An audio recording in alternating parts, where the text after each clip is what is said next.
ഏവർക്കും സ്വാഗതം, വണക്കം, വെൽക്കം.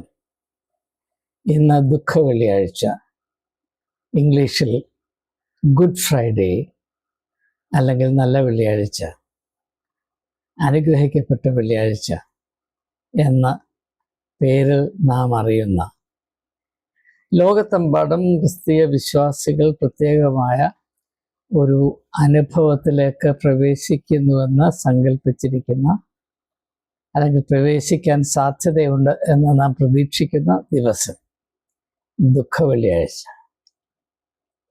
ഈ ദിവസത്തെ പ്രത്യേകമായ ഒരു ചിന്തയിലേക്ക് നിങ്ങളെ സാദരം ക്ഷണിച്ചുകൊള്ളുന്നു.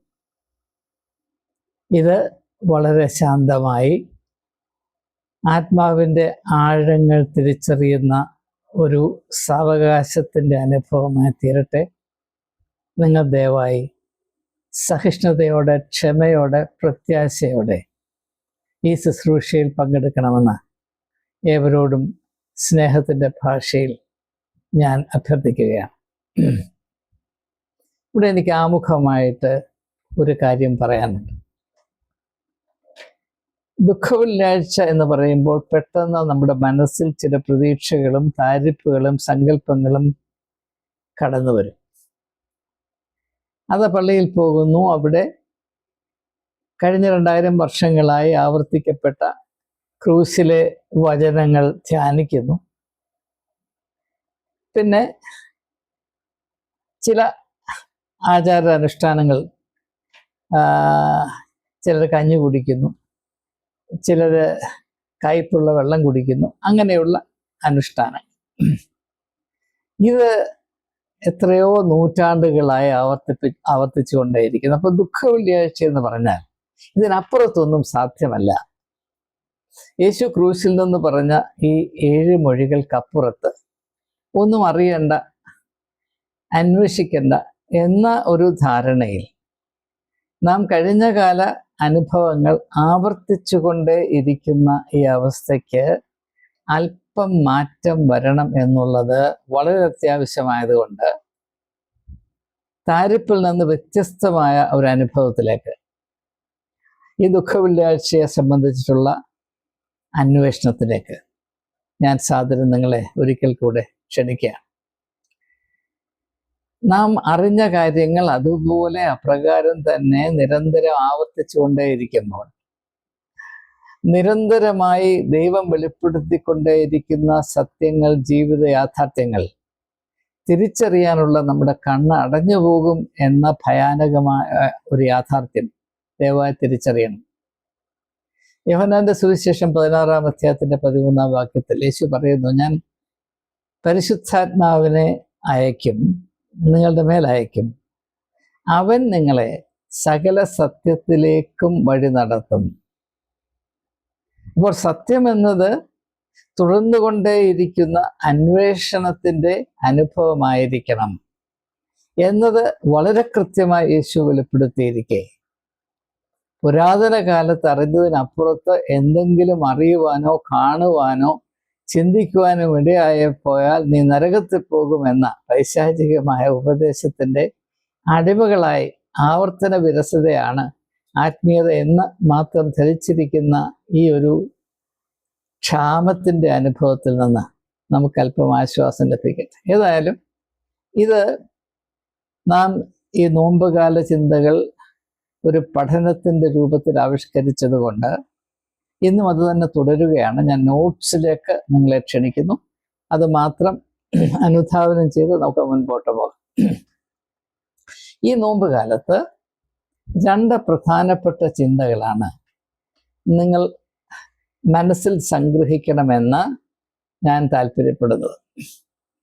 ഇത് ഒരു നോമ്പ് കാലത്തും ആരും ധ്യാനത്തിന് വേണ്ടി ഉപയോഗിക്കുവാൻ ധൈര്യം കാണിക്കാത്ത 2 കാര്യങ്ങളാണ്. പക്ഷേ ഇത് വളരെയധികം സത്യസന്ധമാണ്.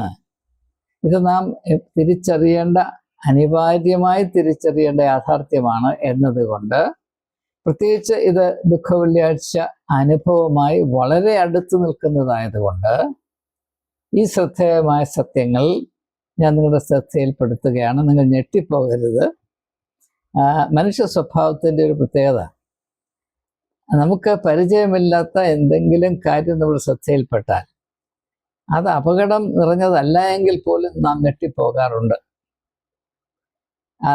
അങ്ങനെയിരിക്കെ വളരെ പ്രത്യേകതയുള്ള ചിന്തകൾ, താരിപ്പുകൾ മാത്രം നിയന്ത്രിക്കുന്ന ഒരു സാഹചര്യത്തിൽ അവതരിപ്പിക്കുമ്പോൾ അത് പലരെയും പ്രകോപിപ്പിക്കാൻ ഇടയുണ്ട് എന്നത് ഞാൻ മനസ്സിലാക്കുന്നു. എങ്കിലും ഇങ്ങനെയുള്ള സത്യങ്ങൾ ജനം അറിയാതെ പോകരുത് എന്ന അതീവമായ താല്പര്യത്തിൽ അത് സംബന്ധമായ എന്ത് പ്രത്യാഘാതം വന്നാലും അത് സന്തോഷത്തോടെ ഏറ്റുവാങ്ങാനുള്ള ഒരു ധാരണയിൽ അല്ലെങ്കിൽ നിലനിൽപ്പിൽ ഞാൻ ഈ സത്യങ്ങൾ നിങ്ങളെ അറിയിക്കാം. ഇന്ന് ദുഃഖവെള്ളിയാഴ്ച എന്ന് പറയുമ്പോൾ യേശുവിനെ ക്രൂശിൽ തറച്ച യേശുവിൻ്റെ ക്രൂശാരോഹണ അനുഭവങ്ങളുടെ, അതിൻ്റെ യാതനകളുടെ മാത്രമല്ല, അതിൻ്റെ പ്രത്യാശകളുടെ, അതിൻ്റെ വിജയത്തിൻ്റെ, അതിൻ്റെ അവസാനിക്കാത്ത സാധ്യതകളുടെ ഓർമ്മ പുതുക്കലിൻ്റെ ദിവസമാണ് ഇന്ന്. എന്നാൽ ഈ സംഭവം യേശുവിനെ ക്രൂശിൽ തറച്ചു, യേശുവിനെ കൊന്നു, യേശുവിനെ കൊന്നാൽ മാത്രമേ തങ്ങളുടെ മതം സംരക്ഷിക്കാൻ സാധ്യമാകുകയുള്ളൂ എന്ന് യഹൂദ മതപ്രമാണികൾ തീരുമാനിക്കാനിടയായതിൽ വളരെ ശ്രദ്ധേയമായ ഒരു സത്യം സ്ഥിതി ചെയ്യുന്നുണ്ട്. അത് നാം തിരിച്ചറിയേണ്ട ആവശ്യമുണ്ട്. ഇത് വാസ്തവത്തിൽ എൻ്റെ ശ്രദ്ധയിൽപ്പെടുത്തിയത് നീറ്റ്ഷെ, ഞാനിവിടെ എഴുതിയിട്ടുണ്ട്, നീറ്റ്ഷെ NIETZSCHE എന്ന ചിന്തകനാണ്. അദ്ദേഹം പറഞ്ഞ 3 വാക്കുകൾ നിങ്ങൾ ശ്രദ്ധിക്കുക. Religion kills God.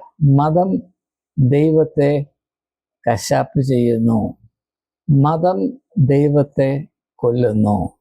മതം ദൈവത്തെ ഉന്മൂലനാശം ചെയ്യുന്നു. ഓർത്തിരിക്കാൻ എളുപ്പമാണ്. Religion kills God. ഇത് ദുഃഖവെള്ളിയാഴ്ച നാം ഓർത്തിരിക്കേണ്ട സത്യമാണോ അല്ലയോ? ദയവായി നിങ്ങളുടെ മനസ്സാക്ഷിയോട് നിങ്ങൾ ചോദിപ്പിക്കും. രണ്ടാമതായിട്ട് എനിക്ക് നിങ്ങളുടെ ശ്രദ്ധയിൽപ്പെടുത്താനുള്ളത്, കാൾ യുങ് എന്ന് പറയുന്ന ആധുനിക മനഃശാസ്ത്രത്തിൻ്റെ, പ്രത്യേകിച്ച് ഡെപ്ത് സൈക്കോളജിയുടെ അല്ലെങ്കിൽ സൈക്യാട്രിയുടെ തലതൊട്ടപ്പന്മാരിൽ 2 പേരുണ്ടെങ്കിൽ അതിലൊരാളായ കാൾ യുങ് പറഞ്ഞ ഒരു കാര്യമാണ്. അദ്ദേഹം പറഞ്ഞു, ഞാൻ ഇവിടെ എഴുതിയിട്ടുണ്ട്, നോട്ട്സ് എഴുതുന്നതിൻ്റെ കാര്യം നിങ്ങൾക്ക് കൃത്യമായി മനസ്സിലാക്കാൻ ഇത് സഹായിക്കുമെന്നത് കൊണ്ടാണ്. People do not worship God but religion. നമ്മൾ ആരാധിക്കുന്നത് ദൈവത്തെ അല്ല, നാം ആരാധിക്കുന്നത് മതത്തെയാണ്. അവർ ചെയ്യുന്നത് എന്താണെന്ന് അവരറിയുന്നില്ല എന്ന് അദ്ദേഹം പറയുന്നു. വളരെ ശ്രദ്ധേയമായ ഒരു വെളിപ്പെടുത്തലാണിത്. People do not worship God. മനുഷ്യർ ദൈവത്തെ ആരാധിക്കുന്നവരല്ല, മനുഷ്യർ മതത്തെ മാത്രം ആരാധിക്കുന്നവരാണ്. എങ്കിലും അവർ ചെയ്യുന്നത് എന്ത് എന്ന് അറിയുന്നുമില്ല എന്നാണ്. അപ്പോൾ യേശു ക്രൂശിൽ നിന്ന് പറഞ്ഞ വാക്യം ചരിത്രത്തിൽ അലയടിക്കുന്നുണ്ട് എന്നത് തിരിച്ചറിയാൻ ഒരു പ്രയാസവുമില്ലല്ലോ. യേശു ക്രൂശിൽ നിന്ന് പറഞ്ഞത്, പിതാവേ, ഇവർ ചെയ്യുന്നത് ഇന്നത് എന്നറിയായിക്കയാൽ ഇവരോട് ക്ഷമിക്കണം. എന്താണ് ഇവർ ചെയ്യുന്നത്? ഇവർ ചെയ്യുന്നത് ദൈവത്തെ ആരാധിക്കുകയല്ല, ഇവർ ചെയ്യുന്നത് മതത്തെ ആരാധിക്കുകയാണ്. ഇത് യോഹന്നാന്റെ സുവിശേഷം 4-ാം അധ്യായത്തിൽ ശമര്യക്കാരുടെ സ്ത്രീയോടുള്ള സംവാദത്തിൽ യേശു വളരെ വെളിപ്പെടുത്തിയ കാര്യമാണ്, സ്പഷ്ടമാക്കിയ കാര്യമാണ്. ദൈവം ആ മലയിലുമല്ല ഈ മലയിലുമല്ല. കാരണം മതം എപ്പോഴും പറയുന്നത് ദൈവം ആ മലയിലും ഈ മലയിലുമാണ്. കാരണം ആ മലയും ഈ മലയും മതത്തിന്റെ ചുക്കാൻ പിടിക്കുന്ന പുരോഹിതരുടെ അധികാരത്തിന്റെ കീഴിലാണ്. അവിടെ കൂടിയിരിക്കുന്ന ദൈവം മതത്തിന്റെ ദൈവമാണ്, അല്ലെങ്കിൽ മതത്തിന്റെ ഒരു കരുവാണ്. ആ ബിംബത്തെ മാത്രമേ മനുഷ്യൻ അറിയുന്നുള്ളൂ. ജീവിക്കുന്ന ദൈവത്തെ മനുഷ്യൻ അറിയുന്നില്ല. ആ ജീവിക്കുന്ന ദൈവത്തെ അറിയുന്നത് കൊണ്ട് മാത്രമേ മനുഷ്യന് എന്തെങ്കിലും പ്രയോജനമുള്ളൂ എന്ന് കാൾ യുങ്, അദ്ദേഹം പുരോഹിതനല്ല, മെത്രാനല്ല, സുവിശേഷകനല്ല, അദ്ദേഹം ഒരു ശാസ്ത്രജ്ഞനാണ്. വളരെയധികം ആഴത്തിൽ ചിന്തിക്കുകയും മതത്തെപ്പറ്റി അനേക അത്ഭുതവഹമായ വെളിപ്പെടുത്തലുകൾ നടത്തുകയും ചെയ്തിട്ടുള്ള, നിങ്ങൾക്ക് താല്പര്യമുണ്ടെങ്കിൽ കാൾ യുങ്ങിൻ്റെ മതപരമായ ചിന്തകൾ അദ്ദേഹത്തിൻ്റെ 5 പുസ്തകങ്ങളിൽ വ്യാപിച്ചു കിടക്കുന്നു. ഞാനത് പെട്ടെന്നൊന്ന് സൂചിപ്പിക്കട്ടെ. അദ്ദേഹത്തിൻ്റെ ആദ്യത്തെ പുസ്തകം ആൻസർ ടു ജോബ് എന്ന പുസ്തകമാണ്. ഇയ്യോബിൻ്റെ പുസ്തകത്തെ പറ്റിയുള്ള അദ്ദേഹത്തിൻ്റെ വിശകലനം. ആൻസർ ടു ജോബ് വളരെ പ്രാധാന്യമർഹിക്കുന്ന ഒരു ചിന്ത ഈ പുസ്തകത്തിൽ അദ്ദേഹം അവതരിപ്പിക്കുന്നുണ്ട്. രണ്ടാമത്തെ പുസ്തകം എന്ന് പറയുന്നത് ഇയോൺ എന്ന് പറയും, AION, ഇയോൺ എന്ന പുസ്തകമാണ്. മൂന്നാമത്തെ പുസ്തകം എന്ന് പറയുന്നത് സൈക്കോളജി ആൻഡ് റിലിജിയൻ, മനഃശാസ്ത്രവും മതവും. നാലാമത്തെ പുസ്തകം എന്ന് പറയുന്നത് the spiritual problem of the modern man, the spiritual problem of the modern മാൻ. ഈ പുസ്തകങ്ങൾ എല്ലാം എനിക്കിപ്പോൾ ഓർമ്മയില്ല. ഇത് നിങ്ങൾ ഇതിൽ അഞ്ചാമത്തെ പുസ്തകം എന്ന് പറയുന്നത് അദ്ദേഹത്തിൻ്റെ ആത്മകഥയാണ്. മെമ്മറീസ്, ഡ്രീംസ് ആൻഡ് റിഫ്ലക്ഷൻസ് എന്നാണ് ആ പുസ്തകത്തിൻ്റെ പേര്. അതാണ് 700-750 പേജുണ്ട്. ഞാൻ പറഞ്ഞ എല്ലാ പുസ്തകങ്ങളും ഫ്രീ ആയിട്ട് നിങ്ങൾക്ക് ഡിജിറ്റൽ ബുക്സായി നെറ്റിൽ നിന്ന് കിട്ടുന്നതാണ്. ഇത് സത്യമറിയാൻ താല്പര്യമുള്ളവർ, സ്പഷ്ടമായി ചിന്തിക്കുവാൻ ഉള്ള കഴിവ് വളർത്തിയെടുക്കാൻ താല്പര്യമുള്ളവർ വായിച്ചിരിക്കേണ്ട പുസ്തകങ്ങളായതുകൊണ്ടാണ് ഈ ദുഃഖവെള്ളിയാഴ്ച ഞാൻ ഈ 5 പുസ്തകങ്ങളും ഒന്ന് റെഫർ ചെയ്യുന്നത്. പക്ഷെ അതിൻ്റെ എല്ലാ ആശയങ്ങളും എടുത്ത് ഒരു ചിന്താശകലത്തിൽ വെക്കാൻ സാധ്യമല്ല എന്നതുകൊണ്ട് പൊതുവായ ചില കാര്യങ്ങൾ ഞാൻ ഉൾപ്പെടുത്തി ഈ ദുഃഖവെള്ളിയാഴ്ച ധ്യാനം സംഘടിപ്പിച്ചിരിക്കുകയാണ്. നമുക്ക് അതിൽ കേന്ദ്രീകരിച്ച് മുൻപോട്ട് പോകാം. അപ്പോൾ പ്രധാനമായും നാം ഇവിടെ ചോദിക്കേണ്ടത്, ഇന്ന് നാം ക്രിസ്തുവിൻ്റെ കഷ്ടാനുഭവങ്ങളെ ഓർക്കുന്ന ദിവസമാകയാൽ നാം പ്രധാനമായി ചോദിക്കേണ്ട ചോദ്യം, എന്തുകൊണ്ടാണ് ക്രിസ്തുവിനെ കൊന്നൊടുക്കിയാൽ മാത്രമേ തങ്ങൾക്കും മതത്തിനും നിലനിൽപ്പുള്ളൂ എന്ന് മതത്തിൻ്റെ നേതാക്കളും സംരക്ഷകരുമായ പുരോഹിത വർഗം ആ കാലത്ത് തീരുമാനിക്കാനിടയായത്? യേശുവിനെ ക്രൂശീകരിക്കുക എന്നത് റോമൻ സാമ്രാജ്യത്തിൻ്റെ ഒരു താല്പര്യമായിരുന്നില്ല. പൊന്തിയോസ് പീലാത്തോസിനെ നന്നേ ശ്വാസം മുട്ടിച്ചിട്ടാണ്, അവനെ ഞെരുക്കിയിട്ടാണ് അനീതി നിറഞ്ഞ ഇപ്രകാരം ഒരു വിധി പ്രസ്താവം കൈക്കലാക്കുകയും അതിൻ്റെ പിൻബലത്തിൽ യേശുവിനെ ഇങ്ങനെ കൊലപാതകം നടത്തുകയും ചെയ്തത് എന്നത് വേദപുസ്തകം വെളിപ്പെടുത്തുന്ന സത്യമാണ്. ക്രിസ്ത്യാനികൾ അതെങ്കിലും വിശ്വസിക്കേണ്ട കടമയുണ്ട് എന്നതുകൊണ്ട് ഞാൻ ഈ പറയുന്ന കാര്യങ്ങൾ വേണ്ടതുപോലെ സ്വീകരിക്കപ്പെടും എന്ന് ഞാൻ പ്രതീക്ഷിക്കുകയാണ്. ഇനി എങ്ങനെയാണ്? നീറ്റ്ഷെ പറഞ്ഞു, മതം ദൈവത്തെ കൊല്ലുന്നു, മതം ദൈവത്തെ കൊല്ലുന്നു. എങ്ങനെയാണ് മതം ദൈവത്തെ കൊല്ലുന്നത്? ഇത് മാത്രമാണ് ഈ ഗുഡ് ഫ്രൈഡേ അല്ലെങ്കിൽ ഈ ദുഃഖവെള്ളിയാഴ്ച ധ്യാനത്തിൻ്റെ കേന്ദ്രമായി നാം കരുതേണ്ടത്. യേശുവിനെ കൊന്ന്, യേശുവിനെ ക്രൂശീകരിച്ച്, അവൻ്റെ കയ്യിലും കാലിലും 3 ആണിയടിച്ച്, അവന് കുടിക്കാനായിട്ട് വിനീർ കൊടുത്തേ, അവൻ്റെ വിലാപ്പുറത്ത് കുത്തി എന്നൊന്നും പറഞ്ഞിട്ട് കാര്യമില്ല.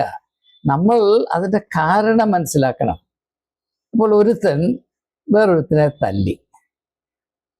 തല്ലിയവനോട്, അയ്യോ നിനക്ക് തല്ല് കിട്ടിയല്ലോ, അയ്യോ നിൻ്റെ മോന്തയുടെ ഷേപ്പ് പോയല്ലോ, അയ്യോ നിൻ്റെ ചെള്ള ഇതാ വീർത്തി എന്നൊന്നും പറഞ്ഞിട്ട് കാര്യമില്ല. അവനെ എന്തുകൊണ്ട് തല്ലി, എന്തിനു തല്ലി എന്ന് മനസ്സിലാക്കണ്ടേ? നമ്മെ സംബന്ധിച്ചിടത്തോളം വൈകാരികമായ ഒരു നാടകം പോലെയാണ് ദുഃഖവെള്ളിയാഴ്ച നാം ആചരിച്ചു വരുന്നത്. ദുഃഖവെള്ളിയാഴ്ചയാൽ ക്രിസ്ത്യാനികൾ സങ്കടം അഭിനയിക്കണം എന്നത് നമ്മുടെ ഒരു നിർബന്ധമാണ്. അതുകൊണ്ടാണ് സങ്കടം അഭിനയിക്കുന്ന ഒരു നാടകവേദിയായി അവിടെ പള്ളിയിൽ പോകുന്നു. അവിടെ എല്ലാവരും കുറേ നേരം ധ്യാനിച്ചിരിക്കുന്നു. പലരും വന്ന് അതും ഇതുമൊക്കെ പറയുന്നു. ഇത് കേൾക്കാൻ തുടങ്ങിയിട്ട് നാളേറെയായി. ആരും പറയുന്നത് ശ്രദ്ധിക്കുന്നില്ല. പറയുന്ന ആൾ പോലും പറയുന്നത് എന്താണെന്ന് ചിന്തിക്കാതെയാണ് പറയുന്നത്. ഇതുകൊണ്ട് ദൈവത്തിനാണ്ട് വലിയ സന്തോഷം വരും, നമുക്ക് കണ്ട ആത്മീയമായ വർധന വരും എന്ന് തികച്ചും സാധാരണ ബുദ്ധിയുള്ളവർക്ക് നിരക്കാത്ത ഈ ഒരു അവസ്ഥയിൽ നിന്ന് നമുക്ക് വിടുതൽ പ്രാപിക്കേണ്ട ആവശ്യമുണ്ട്. നമുക്ക് വളരേണ്ട ആവശ്യമുണ്ട്. സത്യത്തെ തിരിച്ചറിയാനുള്ള സ്വാതന്ത്ര്യം വീണ്ടെടുക്കേണ്ട ആവശ്യമുണ്ടെന്ന് വളരെ വളരെ വിനീതമായി ഞാൻ നിങ്ങളെ ഓർമ്മിപ്പിക്കുകയാണ്. അപ്പോൾ ദൈവത്തെ മതം കൊല്ലുന്നു. അതിൻ്റെ ചരിത്രപ്രധാനമായ ഉദാഹരണമാണ് യേശുവിൻ്റെ ക്രൂശീകരണം. അതുകൊണ്ട് തന്നെ യേശുവിൻ്റെ ക്രൂശീകരണത്തെ ധ്യാനം ചെയ്യുമ്പോൾ എങ്ങനെയാണ് മതം ദൈവത്തെ കൊല്ലുന്നത്, അതിൻ്റെ വിവിധ വശങ്ങൾ എന്ത് എന്ന് തിരിച്ചറിയുവാൻ നമുക്ക് കടമയുണ്ട്, താല്പര്യമുണ്ടായിരിക്കണം. എന്നതുകൊണ്ട് അത് സംബന്ധമായ 4 പ്രത്യേകതയുള്ള ചിന്തകൾ മുഖ്യമായും കാൾ യുങ്ങിൻ്റെ ചിന്തകളിൽ നിന്ന് അവിടെ നിന്നും ഇവിടെ നിന്നും ശേഖരിച്ച് ഞാൻ നിങ്ങളുമായി ഇപ്പോൾ പങ്കിടാൻ പോകുകയാണ്.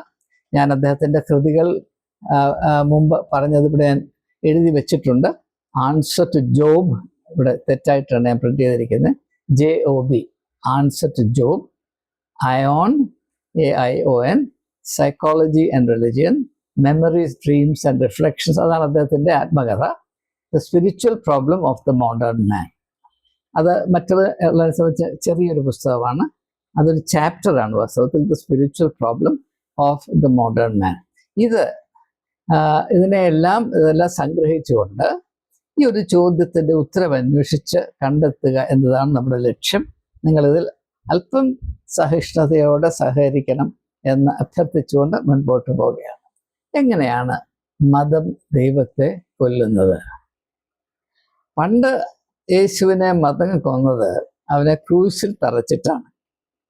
പക്ഷെ അങ്ങനെയല്ല ഇപ്പോൾ മതം ദൈവത്തെ കൊന്നുകൊണ്ടിരിക്കുന്നത്. അതുകൊണ്ടാണ് ഈ പ്രക്രിയ, അതിൻ്റെ നാനാവിധമായ മുഖങ്ങൾ അല്ലെങ്കിൽ പ്രവർത്തന രീതികൾ, സ്വഭാവങ്ങൾ തിരിച്ചറിയുവാൻ നമുക്ക് കഴിയാതെ പോകുന്നത്. അതുകൊണ്ടാണ് ഇപ്രകാരമുള്ള ചിന്ത ഈ ദുഃഖ വെള്ളിയാഴ്ച ഒന്ന് തിരിച്ചറിയുന്നത്, അല്ലെങ്കിൽ ചിന്ത ഒന്ന് പുതുക്കുന്നത് അഭികാമ്യമാണ് എന്ന് ഞാൻ കരുതുന്നു. ആദ്യമായിട്ട് ഇതൊന്നും എൻ്റെ അഭിപ്രായമല്ല, കാൾ യുങ്ങിൻ്റെ അഭിപ്രായമാണ്. Religion replaced experience with belief. ദൈവത്തെ മതം കൊല്ലുന്നത് എങ്ങനെയാണ്? By replacing experience, by replacing belief, by replacing experience with belief. അനുഭവം മുഴുവനും മാറ്റിക്കളഞ്ഞിട്ട് അവിടെ ചില വിശ്വാസ പ്രമാണങ്ങൾ മാത്രം സ്ഥാപിച്ചു. നാം ആചരിക്കുന്ന മതത്തിൽ അനുഭവങ്ങൾ ഒന്നും തന്നെ ഇല്ല. നമ്മളിപ്പോൾ ഞായറാഴ്ച ആരാധിക്കാൻ പോകുന്നു. കഴിഞ്ഞ 50 വർഷമായിട്ട് ആരാധിച്ചു. എന്ത് അനുഭവമാണ് നമുക്കുണ്ടായിരുന്നത്? യേശു തൻ്റെ ശിഷ്യന്മാരെ അവൻ വിളിച്ചു, അവരെ കൂടെ കൊണ്ട് നടന്ന പലവിധമായ അനുഭവങ്ങളിൽ കൂടെ അവരെ ആത്മീയമായി വളരുവാനും പരിശീലിപ്പിക്കുവാനുമായി ശ്രമിച്ചു. ശിഷ്യത്വം എന്നത് സുവിശേഷങ്ങളുടെ വെളിച്ചത്തിൽ നാം പരിഗണിച്ചാൽ അനുഭവ സമ്പത്ത് അനുദിനം വർദ്ധിക്കുന്ന അവസ്ഥയായിട്ടാണ് നാം ശിഷ്യത്വത്തെ മനസ്സിലാക്കേണ്ടത്. വിശ്വാസ ജീവിതം എന്ന് പറഞ്ഞാൽ ആത്മീയമായ അനുഭവങ്ങൾ നമ്മുടെ ജീവിത സമ്പത്തായി അനുദിനം വർദ്ധിച്ചുകൊണ്ടേയിരിക്കുന്ന ആവേശജനകമായ അനുഗ്രഹിക്കപ്പെട്ട അവസ്ഥയായിട്ടാണ് യേശു വിഭാവന ചെയ്തിട്ടുള്ളത് എന്ന് സുവിശേഷങ്ങൾ അർത്ഥശങ്കയ്ക്ക് മാർജിനില്ലാതെ വെളിപ്പെടുത്തുന്ന യാഥാർത്ഥ്യമാണ്. എങ്കിലും നമ്മുടെ ഭക്തിയിലോ വിശ്വാസത്തിലോ ആരാധനയിലോ മതജീവിതത്തിലോ അനുഭവങ്ങൾക്ക് യാതൊരു സ്ഥാനവുമില്ല. അതിനു പകരം നാം ചില വിശ്വാസ പ്രമാണങ്ങളെ എടുത്തു വച്ചിരിക്കുകയാണ്. എല്ലാ ഞായറാഴ്ചയും അപ്പോസ്തോലിക വിശ്വാസ പ്രമാണവും നിഖ്യവിശ്വാസ പ്രമാണവും നാം തത്ത ചൊല്ലുന്നത് പോലെ ചൊല്ലുന്നുണ്ട്. പക്ഷേ അതിൻ്റെ ഏതെങ്കിലും ഒരംശം നമ്മുടെ അനുഭവത്തിൽ കൊണ്ടുവരുവാൻ ഞായറാഴ്ച പള്ളിയിൽ നിന്ന് ഇറങ്ങി വന്ന ശേഷം തുടർന്നുള്ള ദിവസങ്ങളിൽ ആരും തന്നെ കൂട്ടാക്കുകയില്ല എന്നത് 100% സത്യമാണ്. നമുക്ക് ഏവർക്കും അറിയാവുന്ന കാര്യമാണ്. എങ്കിലും ഇത് തത്ത ചൊല്ലുന്നത് പോലെ ആവർത്തിക്കുന്നത് നമ്മുടെ കടമയാണ്. ആവർത്തിച്ചു കഴിഞ്ഞാൽ തീർന്നു. ഇപ്പോൾ സർക്കാരിന് കരം കൊടുത്തു കഴിഞ്ഞാൽ പിന്നെ അടുത്ത വർഷം കരം കൊടുത്താൽ മതി എന്നതുപോലെയാണ് ഞായറാഴ്ച നമ്മുടെ ആരാധന. ഞായറാഴ്ച തോറും നമ്മൾ ദൈവത്തിനോട് കരം കൊടുക്കുന്നു. അതിൻ്റെ പേരാണ് വിശ്വാസ പ്രമാണത്തിൻ്റെ ആവർത്തനം. പിന്നെ സ്ത്രീത്വത്തിന് സ്തുതി, പിന്നെ ചില കാര്യങ്ങൾ ഇങ്ങനെ ബാറയ്ക്ക് പുറമടിക്കുന്നു, ഓറിയലേസൺ വരയ്ക്കുന്നു. ഈ പരിപാടികൾ ഇങ്ങനെ അതിലോരോ വിശ്വാസ പ്രമാണങ്ങൾ. ഇപ്പം ഞാൻ നിങ്ങളോട് ചോദിക്കട്ടെ, ദൈവം ത്രിത്വമാണ്, ത്രിയേക ദൈവം എന്ന് പറഞ്ഞതുകൊണ്ട് നിങ്ങൾക്ക് എന്തനുഭവമാണ് ഉണ്ടായത്? ത്രിയേക ദൈവത്തെ നിങ്ങൾ ഏതെങ്കിലും സമയത്ത് അനുഭവിച്ചിട്ടുണ്ടോ? പക്ഷെ വിശ്വാസ പ്രമാണത്തിൽ അത് പറഞ്ഞിരിക്കണം എന്ന് നിർബന്ധമാണ്. പക്ഷെ ജീവിതവുമായിട്ട് ഇതിനെന്തെങ്കിലും ബന്ധമുണ്ടോ എന്ന് ആരും ചിന്തിക്കുകയില്ല, ചിന്തിക്കണമെന്ന് നിങ്ങളോട് ആരും പറയുന്നതുമില്ല. അപ്പോൾ എന്തുകൊണ്ടെന്ന് ചോദിച്ചാൽ, ആത്മീകമായ അല്ലെങ്കിൽ ദൈവികമായ യാതൊരു അനുഭവമില്ലാത്തപ്പോൾ ആ ശൂന്യത നിറയ്ക്കാനായിട്ട് ഉപയോഗിക്കുന്ന ഒരു വസ്തുവാണ് ഈ വിശ്വാസം എന്നത്.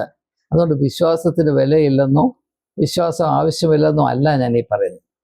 ഈ പറയുന്ന വിശ്വാസ പ്രമാണം എന്ന് പറയുന്നത് യേശു വിഭാവന ചെയ്ത വിശ്വാസമല്ല. നിന്റെ വിശ്വാസം നിന്നെ രക്ഷിച്ചിരിക്കുന്നു എന്ന് പറയുന്ന വിശ്വാസമല്ല നാം ഈ വിശ്വാസ പ്രമാണമായ ഞായറാഴ്ച തോറും പള്ളികളിൽ ഉരുവിടുന്നത്. അത്രയുമെങ്കിലും മനസ്സിലാക്കാനുള്ള ത്രാണി നമുക്കുണ്ടല്ലോ. പക്ഷെ നാം അത് ഉപയോഗിക്കുന്നില്ല എന്നാൽ മാത്രം. അപ്പോൾ മതം ദൈവത്തെ കൊല്ലുന്നത് അനുഭവത്തിന് പകരം വിറങ്ങലിച്ച വിശ്വാസ പ്രമാണങ്ങൾ, നിർജീവമായവ അവിടെ ഇതാ സ്ഥാപിച്ചു വച്ചിരിക്കുന്നു. അത് യാന്ത്രികമായി ഉരുവിട്ടാൽ സ്വർഗത്തിൽ പോകും, നീ നല്ലവനായ ദൈവത്തിൻ്റെ കണ്ണിൽ അല്ലെങ്കിൽ ദൈവത്തിൻ്റെ പുസ്തകത്തിൽ ഇടം പിടിക്കും എന്ന ആത്മാർത്ഥതയില്ലാത്ത അസത്യം നിറഞ്ഞ ധാരണകളാണ് മതത്തിൽ കൂടെ നാം പ്രാപിച്ചു വച്ചിരിക്കുന്നത്. ഇത് പുനഃപരിശോധിക്കേണ്ട നാൾ വൈകിയിരിക്കുന്നു. ഈ അടിമത്തത്തിൽ നിന്ന് വിടുതൽ പ്രാപിക്കേണ്ട ദിവസം അതിക്രമിച്ചിരിക്കുന്നു എന്ന് ഈ നല്ല വെള്ളിയാഴ്ച അല്ലെങ്കിൽ ദുഃഖ വെള്ളിയാഴ്ച ഞാൻ ഏവരെയും ഓർമ്മിപ്പിക്കാം. രണ്ടാമതായി, മതം ദൈവത്തെ കൊല്ലുന്നതിന് ഉപയോഗിക്കുന്ന മർമ്മം. രണ്ടാമത്തെ മർമ്മം, religion replaces God with rules, rituals, dogmas.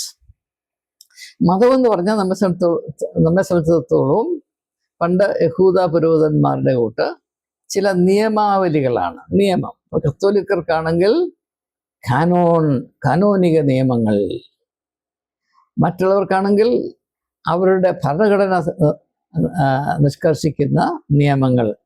ഞാൻ ഒരിക്കൽ ഡൽഹിയിലെ അന്നത്തെ ബിഷപ്പായിരുന്നു ബിഷപ്പ് പ്രീതം സന്ദ്ര. അദ്ദേഹത്തോട് പറഞ്ഞു, നമ്മൾ ഈ ഡയസിൻ്റെ കാര്യങ്ങളൊക്കെ തീരുമാനിക്കുമ്പോൾ യേശു പറഞ്ഞ കാര്യങ്ങളും കൂടെ പലപ്പോഴൊക്കെ ഓർക്കുന്നതിൽ തെറ്റില്ലല്ലോ എന്ന് പറഞ്ഞപ്പോൾ അദ്ദേഹത്തിൻ്റെ ബാഗ് തുറന്ന് ചർച്ച് ഓഫ് നോർത്ത് ഇന്ത്യയുടെ ഭരണഘടനയുടെ ഒരു കോപ്പി, ഗ്രീൻ ബുക്ക് എന്നാണ് പറയുന്നത്, അടുത്ത് കാണിച്ചിട്ട് പറഞ്ഞു, എന്നെ സംബന്ധിച്ചിടത്തോളം ഇതാണ് എൻ്റെ വേദപുസ്തകം.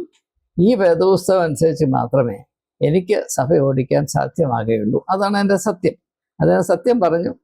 അദ്ദേഹത്തോടുള്ള നന്ദി ഞാൻ ഇത്തരണത്തിൽ ഒന്ന് രേഖപ്പെടുത്തുകയാണ്. അപ്പോൾ യേശു മത്തായിയുടെ സുവിശേഷം 23-ാം അധ്യായം നമുക്ക് പരിചിതമാണല്ലോ. അവിടെ യേശു പരീശന്മാരോടും ശാസ്ത്രിമാരോടും ഒക്കെ പ്രത്യേകം പറയുന്നത്, നിങ്ങൾ മനുഷ്യന്റെ ജീവൻ ഭാരം കൊണ്ട് നിറച്ചിരിക്കുന്നു. എങ്ങനെയാണ് ഈ ഭാരമാക്കിയത്? മതമെന്ന് പറഞ്ഞാൽ നിയമങ്ങൾ, നിയമങ്ങൾ, നിയമങ്ങൾ, അതിന് പുറമെ ആചരണങ്ങൾ, ആചരണങ്ങൾ, റിച്വൽസ്, ആരാധനാക്രമങ്ങൾ, പിന്നെ ഡോഗ്മാസ്. ഇതെല്ലാം കൊണ്ട് ഇതിൻ്റെ ആകെത്തുകയാണ് ദൈവം. ദൈവമില്ലെങ്കിലും ഈ കാര്യങ്ങൾ കൊണ്ട് നമുക്ക് യോർദാനക്കര കടക്കാം എന്ന അപഹാസ്യമായ ഒരു ധാരണയിലാണ് ക്രിസ്തു മതം സ്ഥാപിക്കപ്പെട്ടിരിക്കുന്നത്, പ്രവർത്തിക്കുന്നത്.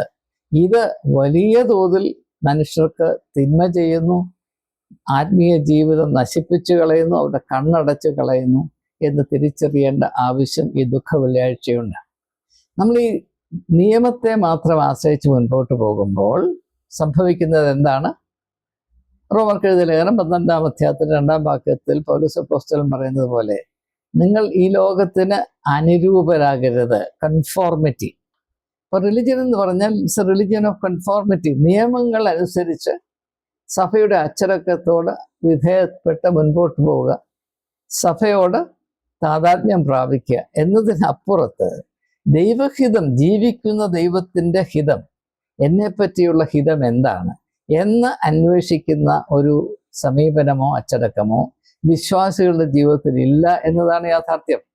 തൽഫലമായി മതം മുഖാന്തരമായ മനുഷ്യൻ കൂടുതൽ കൂടുതൽ ചുരുങ്ങിപ്പോകുന്നു. ആ, യേശു വിഭാവന ചെയ്ത പുതിയ സൃഷ്ടിയാകാനുള്ള സ്വാതന്ത്ര്യം മതം അനുവദിക്കുകയില്ല എന്നതാണ് യോഹന്നാന്റെ സുവിശേഷം 3-ാം അധ്യായത്തിൽ നിക്കോദിമോസിനോടുള്ള സംഭാഷണത്തിൽ യേശു പറയുന്നത്. നീ വീണ്ടും ജനിക്കണമെന്ന് പറഞ്ഞാൽ നീ ഇപ്പോൾ സ്ഥിതി ചെയ്യുന്നത് മതത്തിന്റെ മേഖലയിലാണ്. അവിടെ ദൈവത്തിന് സ്ഥാനമില്ല. അവിടെ ഉള്ളത് നിയമങ്ങളും ആരാധനാക്രമങ്ങളും പാരമ്പര്യങ്ങളുമാണ്.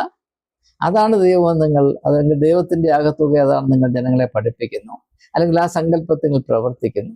ഇതുകൊണ്ട് യാതൊരു പ്രയോജനവുമില്ല. ഇതിൽ നിന്ന് വ്യത്യസ്തമായ ഒരു കാഴ്ചപ്പാട് പ്രാപിക്കണമെങ്കിൽ നീ ഇപ്പോൾ ആയിരിക്കുന്ന അവസ്ഥയിൽ നിന്ന് പരിപൂർണമായി വിട്ടുമാറി ഒരു പുതിയ അടിത്തറയിലേക്ക് നിന്റെ ജീവിതത്തെ പുനഃസ്ഥാപിക്കുവാൻ ആവശ്യമുണ്ട്. You must be bone again. അതാണ് ഈ വീണ്ടും ജനനം എന്ന ആശയത്തിന്റെ ഉള്ളടക്കം, ആത്മീകമായ ഉള്ളടക്കം എന്ന് ദയവായി മനസ്സിലാക്കുക. ഇതൊന്നും അറിയാൻ വയ്യാതെ ഈ വീണ്ടും ജനനം, ബോൺ അഗൈൻ അതിൻ്റെ ഒരു കൾട്ടായിട്ട് ആളുകൾ വിരൂപപ്പെടുത്തി മനുഷ്യരെ ബുദ്ധിമുട്ടിക്കുന്ന ഒരവസ്ഥയിലാണ് നാം ഇപ്പോൾ ആയിരിക്കുന്നത്. അപ്പോൾ ഈ ആചാരക്രമങ്ങളിൽ മാത്രം ആശ്രയിക്കുമ്പോൾ അവിടെയുള്ള മനുഷ്യന്റെ ഒരു ആശ്വാസം അന്വേഷിക്കേണ്ട ആവശ്യമില്ല. ആചരണം അല്ലെങ്കിൽ ആചരിക്കുന്നതും അന്വേഷിക്കുന്നതും തമ്മിൽ യാതൊരു പൊരുത്തവുമില്ല. ആചരിക്കുമ്പോൾ പണ്ട് ആളുകൾ ചെയ്ത കാര്യം ഇപ്പോഴും അതുപോലെ ആവർത്തിക്കുന്നു. അന്വേഷിക്കുക എന്ന് പറഞ്ഞാൽ ഇതുവരെ ഉള്ളതിൽ നിന്ന് മുൻപോട്ട് പോയി ഒരു പക്ഷേ അതിൽ നിന്ന് വ്യത്യസ്തമായ അതിനതീതമായ കാര്യങ്ങൾ അറിയുവാനും അപ്രകാരമുള്ള അവസ്ഥ പ്രാപിക്കുവാനുമായി മുൻപോട്ട് പോകുന്നു. ആചരണത്തിൽ നാം ഒരിടത്ത് ഇരുന്നു പോകുന്നു. ചിതൽപുറ്റ് പോലെ അവിടെ ഇരിക്കും. 10 തലമുറ കഴിഞ്ഞാലും അതേ ബെഞ്ചിൽ അതേ ഇരിപ്പിൽ നിന്ന് അതേ ബാറയ്ക്ക് മോറോനടിച്ച് ഇങ്ങനെ പോവുകയാണ്. എന്നാൽ ആ അവസ്ഥയിൽ എങ്ങനെയാണ് മനുഷ്യൻ സമർത്ഥമായ ജീവൻ പ്രാപിക്കുന്നത് എന്നാരും ചോദിക്കാറില്ല. പിന്നെ ഈ നമ്മുടെ വിശ്വാസ പ്രമാണം ഡോഗ്മാസ് എന്ന് പറയും. ഡോഗ്മാസ്, അതിൽ കൂടെ നാം ജീവനുള്ള ദൈവത്തെ അറിയുന്നില്ല.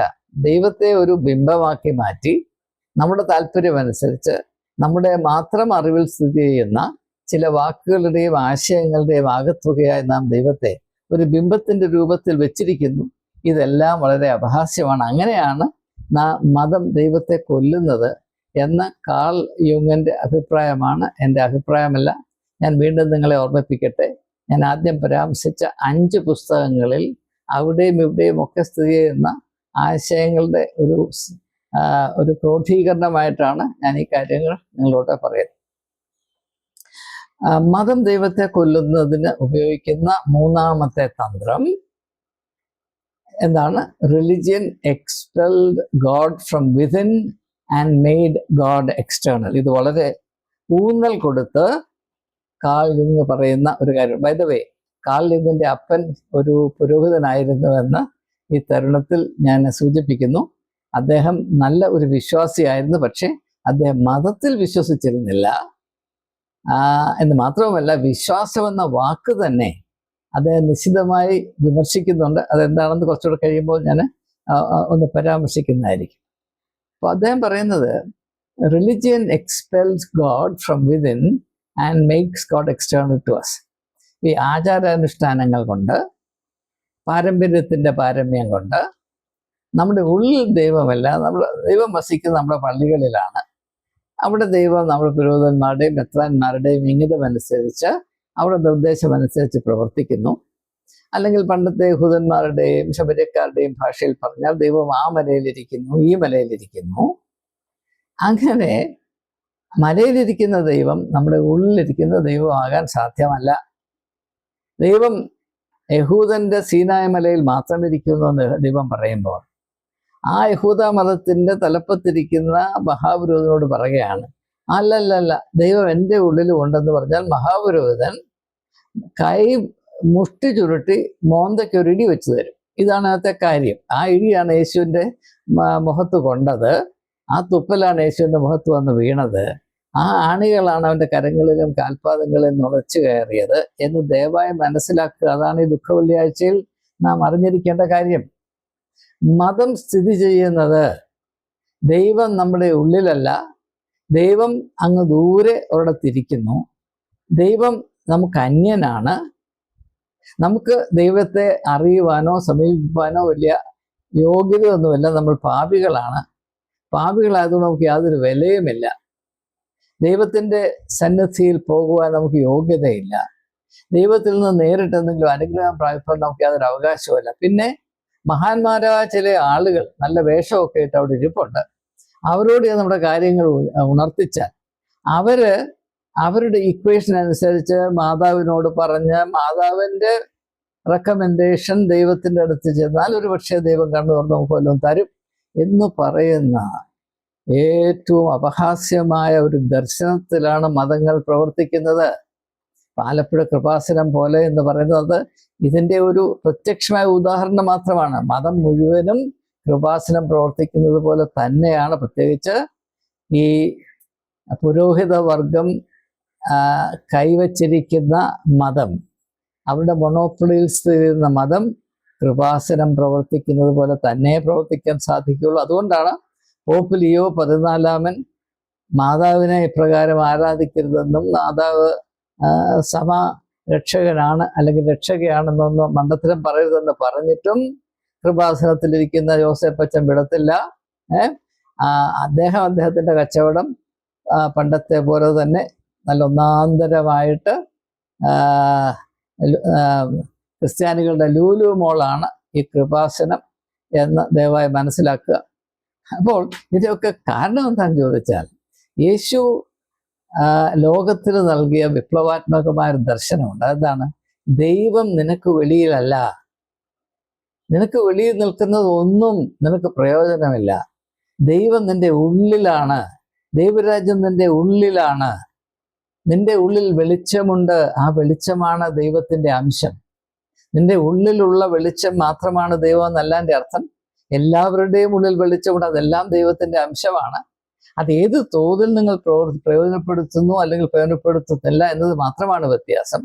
ദൈവമാണ് എല്ലാവരെയും സൃഷ്ടിച്ചത് എന്ന് വേദപുസ്തകം പറയുമ്പോൾ ദൈവികമായ അംശം എല്ലാവരിലും ഉണ്ട് എന്ന യുക്തിസഹജമായ നിലപാടാണ് യേശു എടുത്തിട്ടുള്ളത്. അതുകൊണ്ടാണ് നിങ്ങൾ ദയവായി നിങ്ങളുടെ ഉള്ളിലുള്ള വെളിച്ചം തിരിച്ചറിയുകയും ആ വെളിച്ചത്തെ നിങ്ങളുടെ ജീവിതത്തിൽ കൂടെ പ്രകടിപ്പിക്കാൻ ശ്രമിക്കുകയും ചെയ്താൽ നിങ്ങൾ ലോകത്തിൻ്റെ വെളിച്ചമായി തീരും. അതിനപ്പുറത്ത് യാതൊരു ആത്മീയതയും ആവശ്യമില്ല എന്ന് യേശു പറയുമ്പോൾ അതിൽ നിന്ന് തുലവും വ്യത്യസ്തമായ നിങ്ങളുടെ ഉള്ളിൽ ഒരു കുന്തവുമില്ല. നിങ്ങൾ ചപ്പും ചവറുമാണ്. നിങ്ങൾ പുഴുവായ യാക്കോബാണ്. നീ പാപം ചെയ്ത് കൃപയിൽ നിന്ന് നീ വീണുപോയി. പിന്നെ പാപം മൂലം നീ ദൈവത്തോട് ശത്രുത പാലിച്ചു. ദൈവം നിന്നെ കണ്ട കരിച്ചുകളെ ഞങ്ങൾ ഏറ്റെടുത്തിരിക്കുന്നു എന്ന് പറഞ്ഞ് ദൈവത്തിൻ്റെയും മനുഷ്യരുടെയും ഇടയിൽ സ്വയം തിരികെ വെക്കുന്ന ഈ ഒരു കൂട്ടം, അവരാണ് യേശുവിനെ കൊല്ലുവാൻ ഗൂഢാലോചന നടത്തിയതും അങ്ങനെ കൊല്ലത്തക്കവണ്ണം പൊന്തിയോസ് പിലാത്തോസിന്റെ കൈ പിടിച്ച് വളച്ചു തിരിച്ച് അവന് മനസ്സില്ലാതിരുന്നിട്ടും അപ്രകാരമുള്ള ഒരു അന്യായത്തിൻ്റെ വിധിന്യായം കൈക്കലാക്കി ഈ കൊടും ക്രൂരത നടത്തിയത് എന്ന് ഈ ദുഃഖവെള്ളിയാഴ്ച നിങ്ങൾ തിരിച്ചറിഞ്ഞാൽ ഈ ദുഃഖവെള്ളിയാഴ്ചയുടെ ധ്യാനം നയിക്കുന്ന പുരോഹിതന്മാർക്കും ഈ പാപത്തിൽ ഈ രക്തത്തിൽ പങ്കുണ്ട് നിങ്ങൾക്ക് മനസ്സിലാകും. ക്രിസ്തു ചരിത്രത്തിൽ, ക്രിസ്തു വിശ്വാസത്തിൻ്റെ ചരിത്രത്തിൽ സംഭവിച്ച ഏറ്റവും വലിയ അട്ടിമറി എന്താണെന്ന് ചോദിച്ചാൽ യേശുവിനെ കൊന്നത് ആരാണോ അവർ തന്നെയാണ് ഇപ്പോൾ യേശുവിൻ്റെ ക്രൂശീകരണത്തെ പറ്റിയുള്ള ധ്യാനത്തിൻ്റെയും കുത്തക കൈവശമാക്കിയിരിക്കുന്നത് എന്നത് പ്രത്യേകം ശ്രദ്ധിക്കേണ്ടത്. ചരിത്രത്തിലെ ഏറ്റവും വലിയ വിരോധാഭാസമാണിത് എന്ന് ഒന്ന് മാത്രം സൂചിപ്പിച്ച് മുൻപോട്ട് പോവുകയാണ്. അപ്പോൾ യേശു വെളിപ്പെടുത്തിയ വിടുതലിൻ്റെ മർമ്മം എന്താണ്? The kingdom of God is within you. ദൈവരാജ്യം നിങ്ങളുടെ ഉള്ളിൽ തന്നെയാണ്. അത് അന്വേഷിച്ച് നിങ്ങൾ പരുമലയിലും പോകണ്ട, വേളാങ്കണ്ണിയിലും പോകണ്ട, ആ മലയിലും പോകണ്ട, ഈ മലയിലും പോകണ്ട. നിങ്ങളുടെ ഉള്ളിലുള്ള ദൈവത്തെ, ആ വെളിച്ചത്തെ അറിയുകയും അതിനനുസരിച്ച് നിങ്ങളുടെ വ്യക്തിത്വത്തെ വളർത്തിയെടുക്കുകയും ചെയ്താൽ മറ്റു യാതൊന്നും ആവശ്യമില്ല എന്നതാണ് യേശുവിൻ്റെ ദർശനം. അതുകൊണ്ട് നമ്മുടെ ഉള്ളിൽ നിന്ന് എന്താണ് പ്രവഹിക്കുന്നത് വെളിയിൽ വരുന്നത്. അതുകൊണ്ടാണ് യേശു പറഞ്ഞാൽ നിങ്ങൾ എന്നിൽ വസിച്ചാൽ നിങ്ങൾ നല്ല ഫലം കായ്ക്കും. ഫലം കായ്ക്കുക എന്ന് പറഞ്ഞാൽ നമ്മുടെ ഉള്ളിൽ നിന്ന് വെളിയിലേക്ക്. നമ്മുടെ ഉള്ളിൽ നിന്ന് നന്മ വെളിയിലേക്ക് വരണമെങ്കിൽ നമ്മുടെ ഉള്ളിൽ ദൈവ സാന്നിധ്യം ഉണ്ടായിരിക്കണം. ഇത് വളരെ കൃത്യമായ യുക്തിസഹജമായ ഒരു യാഥാർത്ഥ്യമാണ്. അതിനു പകരം ദൈവം പള്ളിയുടെ മദ്ബഹായിലാണ് ഇരിക്കുന്നത്, അവിടെ പുരോഹിതന് മാത്രമേ കയറാൻ അനുവാദമുള്ളൂ, പ്രത്യേകിച്ച് സ്ത്രീകൾ കയറിയാൽ അശുദ്ധമായി, ഇപ്പൊ പരുമലയിൽ പറയുന്നത് പോലെ, ശബരിമലയിൽ പറയുന്നത് പോലെ ആർത്തവമുള്ള സ്ത്രീകൾ കയറിയാൽ അയ്യപ്പന് ബോധം കേടുവരും എന്ന് പറയുന്നത് പോലെ ഉള്ളൊരു പരിപാടിയാണ് നമ്മൾ കാണിച്ചു വെച്ചിരിക്കുന്നത്. ഇതൊക്കെ തികച്ചും പൊട്ടത്തരം മാത്രമാണ്. പക്ഷേ 2000 വർഷമായിട്ട് ഒന്ന് തിരിച്ചറിയാനുള്ള നട്ടൽ ക്രിസ്ത്യാനിക്ക് ഇല്ലാത്തത് കൊണ്ട് ഈ അപഹാസ്യമായ അവസ്ഥയ്ക്ക് യാതൊരു വ്യത്യാസം വരാതെ തുടർന്നുകൊണ്ടേയിരിക്കുന്നു എന്നത് വളരെ ദുഃഖകരമായ ഒരവസ്ഥ തന്നെയാണ്. അതുകൊണ്ടാണ് ദൈവം അങ്ങ് ദൂരെ ഇരിക്കുന്നു, അവിടെ ഇരിക്കുന്നു, ഇവിടെ ഇരിക്കുന്നതുകൊണ്ട് അവിടെ പോയാൽ അത്ഭുതങ്ങൾ കാണാൻ സാധിക്കും, അവിടെ പോയാൽ പ്രത്യേകമായ ആനുകൂല്യങ്ങൾ കിട്ടും എന്നുള്ള ഈ ഒരു പഠിപ്പീരിൽ കൂടെയാണ് മതം ഒരു വലിയ കച്ചവടത്തിൻ്റെ കേന്ദ്രമായി കൊണ്ടു നടക്കുന്നത് എന്ന് ദയവായി മനസ്സിലാക്കുക. അതുകൊണ്ട് മതത്തിൽ ചെയ്യുന്ന ഏറ്റവും വലിയ വിരോധാഭാസം എന്താണ്? ദൈവം യഥാർത്ഥത്തിൽ നമ്മുടെ ഉള്ളിലാണ് എന്ന ആത്മീയമായ സത്യം നാം അംഗീകരിച്ചാൽ പിന്നെ പുരോഹിതന്മാർ തികച്ചും അപ്രസക്തമായി പോകും. അവരുടെ യാതൊരു ആവശ്യവുമില്ല. ആ ഒരു സത്യമാണ് യേശു തൻ്റെ പരസ്യ ശുശ്രൂഷയിൽ ആദ്യം മുതൽ അവസാനം വരെ ഉയർത്തിപ്പിടിച്ചിരിക്കുന്നത്. 3.5 വർഷം നീണ്ടു നിന്ന യേശുവിൻ്റെ പരസ്യ ശുശ്രൂഷയുടെ ഏതെങ്കിലും അംശത്തിൽ ഒരു പുരോഹിതന്റെ നിഴല് പോലും കാണുവാൻ നിങ്ങൾക്ക് സാധ്യമല്ല. പ്രത്യേകിച്ച് തന്റെ ശിഷ്യന്മാരുമായി ആചരിച്ച അന്ത്യ അത്താഴത്തിൽ ഒരു പുരോഹിതനുമില്ലായിരുന്നു എന്ന വചന സത്യം നമ്മുടെ മുൻപിൽ പകൽ പോലെ സ്ഥിതി ചെയ്തിരിക്കെ എന്തുകൊണ്ടാണ് പിന്നെ അതിപ്പോൾ പുരോഹിതന്മാരുടെ മാത്രം കുത്തകയായി തീർന്നത്? അതാണ് പുരോഹിതന്മാർ നടത്തുന്ന അട്ടിമറി എന്ന് പറയുന്നത്. പക്ഷേ ഇത് തിരിച്ചറിയാനുള്ള നട്ടൽ ക്രിസ്ത്യാനിക്ക് ഇല്ലാത്തത് കൊണ്ട് ഈ അവസ്ഥയ്ക്ക് എന്ന് വ്യത്യാസം വരും എന്ന് അറിയില്ല. ഇനി 4-മതായിട്ട് കാൾ യുങ് പറയുന്നത് മതം ദൈവത്തെ കൊല്ലാനായി ഉപയോഗിക്കുന്ന 4-മത്തെ തന്ത്രം എന്ന് പറയുന്നത് സ്നേഹത്തിന് പകരം ഭയം ജനങ്ങളുടെ മനസ്സിൽ കുത്തിച്ചെലുത്തി അവരെ അടിമകളാക്കാൻ എല്ലാ മതങ്ങളും എപ്പോഴും ശ്രമിച്ചുകൊണ്ടേയിരിക്കും. Religion is a phenomenon of fear. Religion uses fear instead of love to subjugate. നമുക്ക് സ്നേഹം കൊണ്ട് മനുഷ്യരെ സ്വാധീനിക്കാം, ഭയപ്പെടുത്തി ഭയത്തിൽ കൂടെ അവരെ കീഴടക്കി അവരെ ചൊൽപ്പിടിക്ക് നിർത്താനും സാധിക്കാം. ഇത് രണ്ടിലേതാണ് മതത്തിൽ പ്രയോഗിക്കപ്പെടുന്നത്? നിങ്ങൾ അല്പനേരം ഒന്ന് ആലോചിച്ച് നോക്കാം. എന്തുകൊണ്ടാണ് നിങ്ങൾ ഭയപ്പെടരുത് എന്ന് യേശു ആവർത്തിച്ച് തന്റെ ശിഷ്യന്മാരോട് പറയുന്നത്? അത് 2 കാര്യമാണ്. ഒന്ന്, നിങ്ങൾ ഭയപ്പെട്ടാൽ നിങ്ങളുടെ വ്യക്തിത്വം വാട്ടമുള്ളതായി, കോടി വിരൂപമായി, പ്രവർത്തനരഹിതമായി, ഒന്നും ചെയ്യാൻ കഴിയാത്തവരായി, ഉണങ്ങി വരേണ്ട കരിയില പോലെ ആയിത്തീരും. 2, നിങ്ങൾ ഭയന്നാൽ, നിങ്ങൾ ഭയക്കുന്നത് മനുഷ്യരെ ഭയക്കുന്നതായതുകൊണ്ട് നിങ്ങൾക്ക് ഒരിക്കലും ദൈവത്തെ അംഗീകരിപ്പാനോ ദൈവഹിതം എന്തെന്ന് അന്വേഷിച്ച് മനസ്സിലാക്കുവാനോ അതിനനുസരിച്ച് ജീവിക്കുവാനോ ഉള്ള സ്വാതന്ത്ര്യം ഉണ്ടാകുകയില്ല. ഇത് രണ്ടും ഭയങ്കരമായ കാര്യങ്ങളാണ് എന്ന് ഇതിനേക്കാൾ കൂടുതൽ വിശദീകരിച്ച് പറയേണ്ട ആവശ്യമില്ല എന്നാണ് ഞാൻ കരുതുന്നത്. 4 സുവിശേഷങ്ങൾ നാം അല്പം ഒന്ന് പരിശോധിക്കുമെങ്കിൽ അതിൽ എവിടെയെങ്കിലും യേശു മനുഷ്യനെ വിരട്ടി പേടിപ്പിച്ച് നിങ്ങൾ അത് ചെയ്യണം ഇത് ചെയ്യണം എന്ന് പറഞ്ഞ ഒരു സംഭവം നിങ്ങൾക്ക് കാണിക്കാം. പിന്നെ എന്തുകൊണ്ടാണ് നമ്മുടെ പുരോഹിതന്മാർ, മെത്രാന്മാർ ഇത്രയധികം ഭയം എന്ന് പറയുന്ന ആയുധം സാധാരണ പാവപ്പെട്ട വിശ്വാസികൾക്കെതിരെ പ്രയോഗിക്കുന്നത്?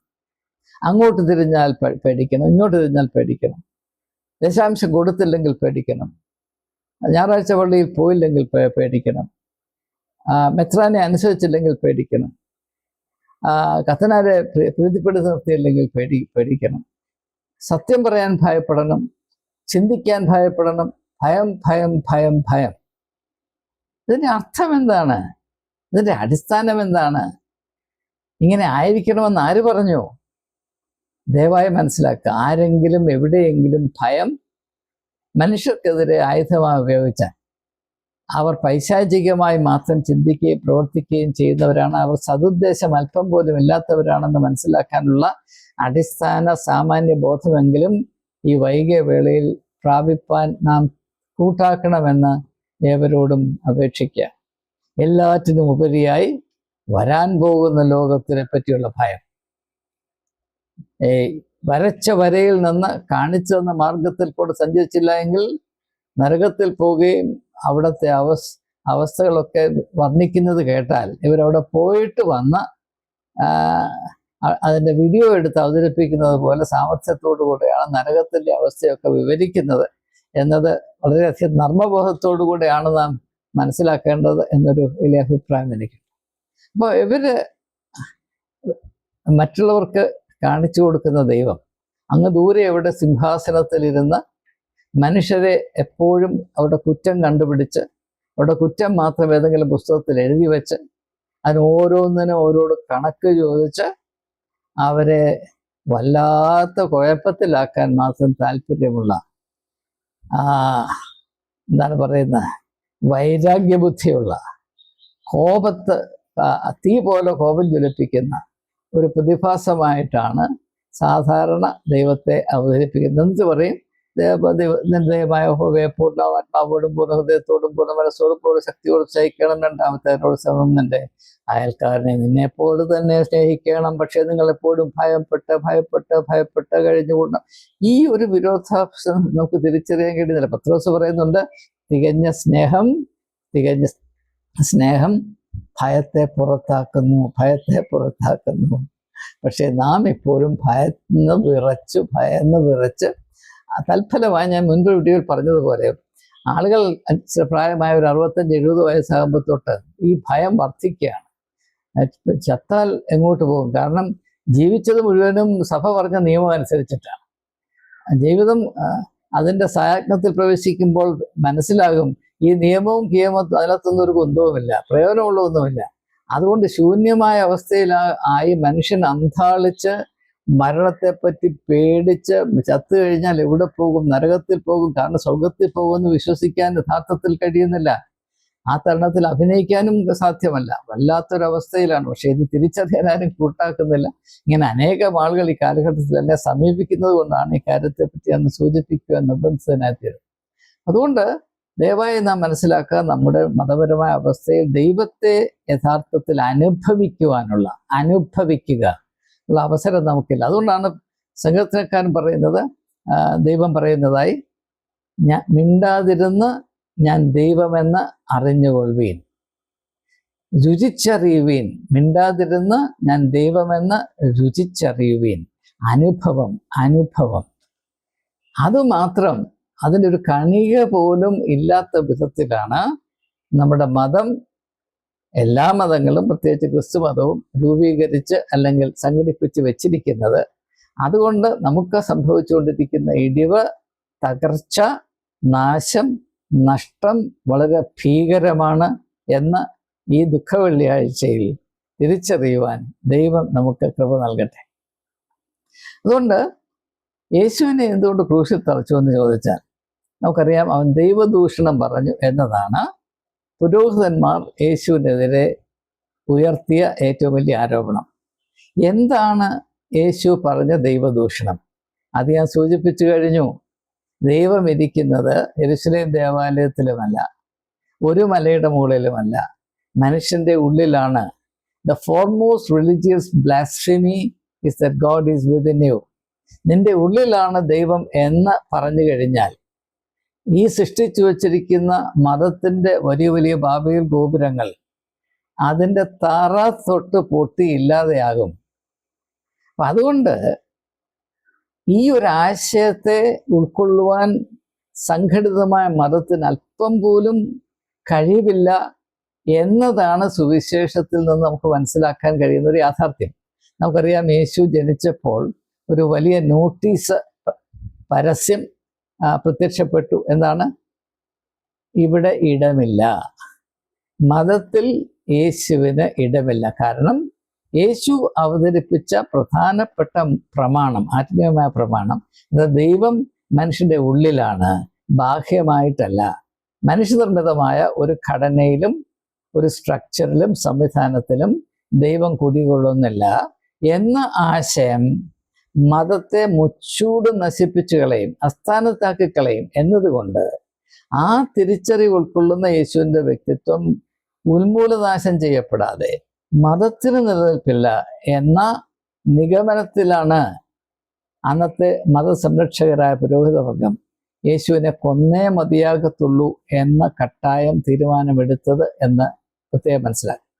അപ്പോൾ ഇവിടെ നാം തിരിച്ചറിയേണ്ട ഒരു യാഥാർത്ഥ്യം, യേശു ജനിച്ചപ്പോൾ അവന് ഇടമില്ലായിരുന്നു. സത്രത്തിൽ ദൃശ്യമായ പരസ്യമാണ്, ഇവിടെ ഇടമില്ല. No room for you in the inn. എന്നാൽ മരിക്കുമ്പോഴോ no room for you in the city. യേശുവിനെ ക്രൂശിൽ തറയ്ക്കുന്ന എവിടെയാണ്? യെരുശലേം പട്ടണത്തിലാണോ? അല്ല, പട്ടണത്തിൻ്റെ പരിധിക്ക് വെളിയിൽ കൊണ്ട് ഒരു മലയുടെ മുകളിൽ ഗോൽഗോഥയുടെ മുമ്പിലാണ്.